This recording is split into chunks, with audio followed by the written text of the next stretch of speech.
So kabantay ka ana na nakay plano sa imong kinabuhi and then nasa di katapusan ang imong plano no or wa pagay ka na human sa imong plano naguba na no. So akong pangutanan ninyo, asa mo gid ko tabing mo pangandoy? No? Or ano sa mo gid na ma-expire imong mga pangandoy? Last time nag-istoryahan nato about expiration dates sa usa ka tawo, but karon atong istoryahan about the expiration dates sa usa ka pangandoy. So muna atong istoryahan karon na episode. Hi, this is Owen, and this is IMOHA Podcast. So I mentioned last time, by the way, that this is not a current event podcast nor any news review podcast, no. But because of these current situations or mga current events na to sa nahitabos kinabuhi, no, that makes us so very present, no. Munang usahay makahatag-tag mga reactions sa usa mga nahitabo, no, and that's why we will be making another segment of IMOHA podcast, and it's more on the commentary, it's more on reaction, it's more on rants, no, anything na mga current event issues or anything na it's more on the things nga nindot istoryahan sad no, and that's why we have that kind of segment, no. Maybe it will be included in our episode, a regular episode here in the podcast, or maybe in the Spotify, or maybe in other platform, no. However, that kalabanan ginagani siya sa YouTube na to ibutang, no. And well, my commitment for this podcast is that to give you a better stories and also a better lessons, no, regardless kung ako ang stories or maybe other stories or maybe different stories, no. But because of that one, some current event issues nga nindot sa siya istoryahan, which is that makes still be my commitment to give you the stories, no. So that's why muna siyang atong istoryahan karon na episode, no. So sa dili ta magsugod atong paminahon kung kinsa atong sponsors. So muna siya akong pangutanan, no, kung asa magigkuto bang nga ato ang mga pangandoy, no. This is actually the response or a reaction content regarding with the Toni Talks or katong kang Toni Gonzaga na channel na gi-interview niya si Bong Bong Marcos, no. And nabash si Toni ato is because dagan kay mga anti-Marcos, no, na ninghatag dito mga komentary na ngano kuno inani lagi, no. Dagan kay siya mga series of questions na wala nagustuhan sa mga tao, and even ang mga professor sa mga dagkong mga university wala ganahi. It's because inani lagi, no, na nananoy chance si Marcos na musulti nun siya in behalf sa iyang papan, and nakahimo nun siya mga better statements and muna siyang gikuan sa mga tao ng mga anti-Marcos ang gitagaan pagkunog platform si Bongbong Marcos to say something better, no. And also in social media, no, daghang kay mga reactions regarding with that one, and one of it is actually the freedom of speech, no, na daghang kay moingon nga if you are an advocate of freedom of speech nang dili man mo pa istoryahan si Marcos o inana, di ba? So another thing, so siguro na nasla yung mga ipangsulti about martial law, that never forget about martial law and then never again. So kumbaga dili sila ganahan na mabalik na po itong martial law and everything, no. So napag-ingon dito na dapat gigamit ko na ni Toni ang iyang pagka-celebrity to have a greater good because we are a responsible journalist daw kuno. So anyway, and nala ko yung mga few things ng mga pointers na kuha na, no. And then let's go back to history, no. So now this is not the current event now, it's because we're talking about history, no. That's because of history. Muna na siya yung makaingon nung na balik na sa history, then that makes us so very current na, no. Muna mahimo na po niya siyang current event, no. So anyway, wala na lang siya, tuyok-tuyok lang na siya, no. But anyway, let's go back to Martin Luther King nga era, no. So that's actually somewhere around 1955 and 1963, something inana na mga generations. Let's go back Martin Luther King very quick, no. So na siya speech before na I Have a Dream, kung familiar mo na, no, that was delivered 1963. So somewhere around August something, no. So muna siya speech ni Martin Luther King about that was actually the fight of democracy, that fight of equal rights and civil rights something, no.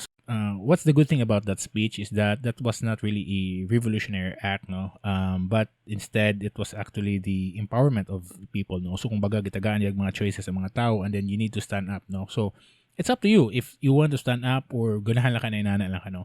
Ang nakaninot lang na speech nyo is because mabagi pamata lang niya ang mga tao ba na naatay inani sa, no, pwede sa tamagin-ani, pwede sa tamagin-ana, no.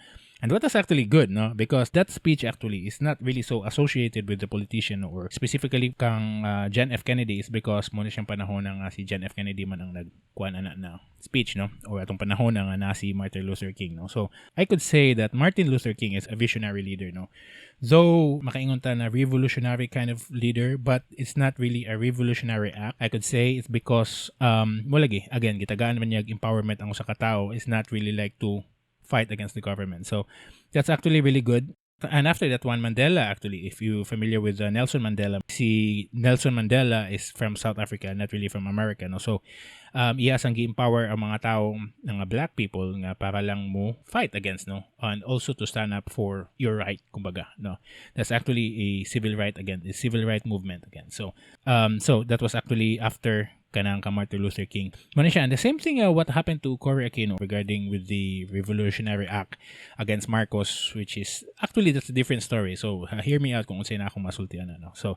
So both Martin Luther King and also Nelson Mandela, those are really a visionary leader, no. Kumbaga nagusli vision. It's not really so short term lang, no, but it's more on the long term, no. So that's why mupo na siya tong isisgutan regarding with Simon Sinek. Si Simon Sinek is one of our thought leaders nowadays in our generation na nasa iyang libro regarding infinite mindset and finite mindset, no. So basically ang iyang story lang atong na example about Microsoft and Apple nga ang Microsoft nangita sila plano kung unsaon nila pagbeat ang Apple, while ang Apple unsaon lang nila pag-progress sa ilang business or unsa ilang pananaw in the future, no. So those are more like a tactical movement and a strategical, no. So when I say tactical is more on the short-term gain and strategical is more on the long-term gain, no. So basically mo na siya iyahang gi-mention ni Simon Sinek, no.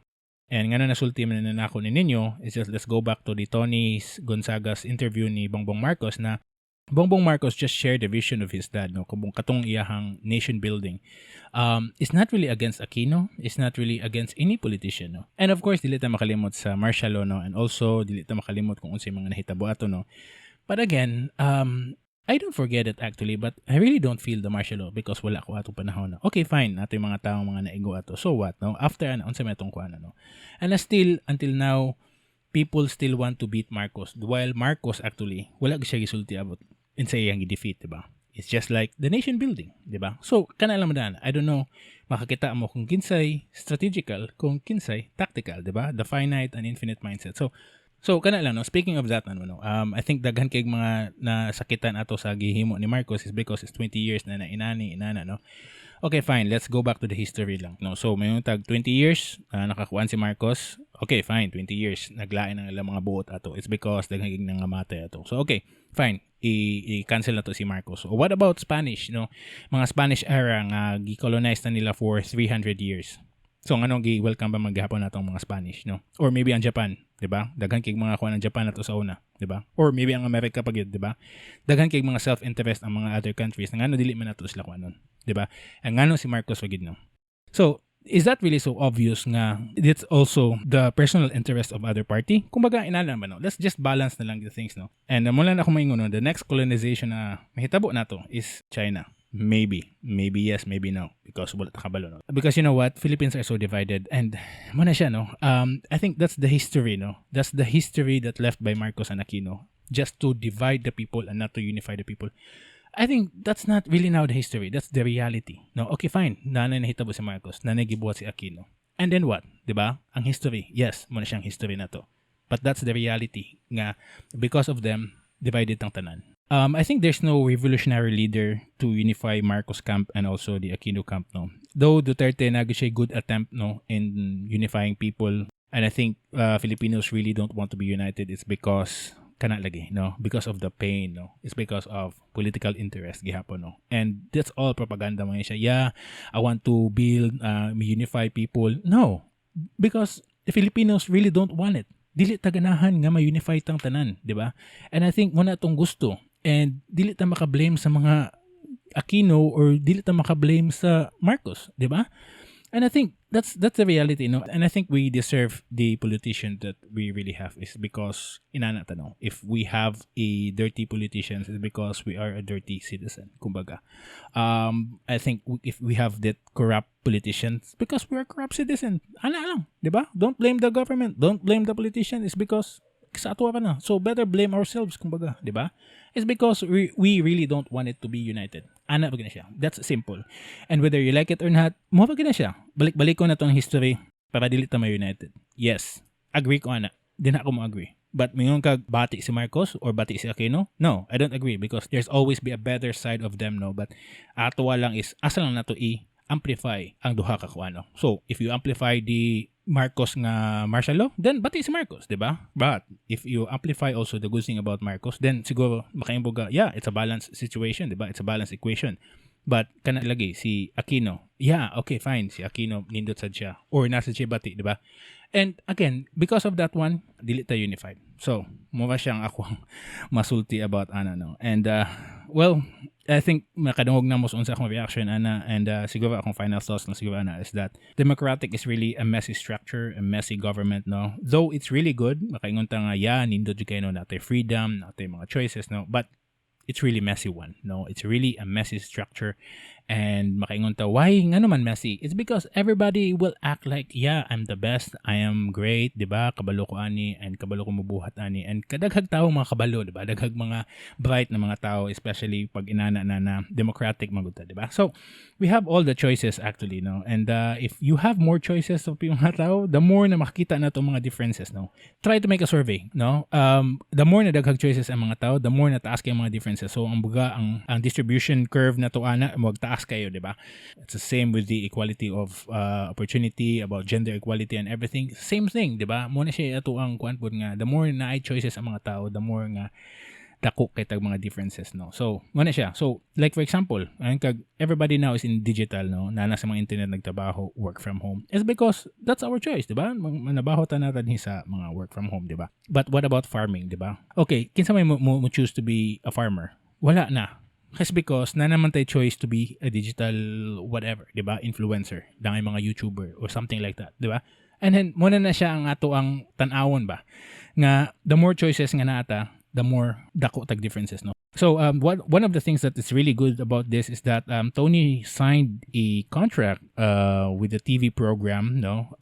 So, siya mo host sa usa ka TV program, which is very good, no? After na nabashan siya sa mga tao, then mas napanindot na nun iyang career, di ba?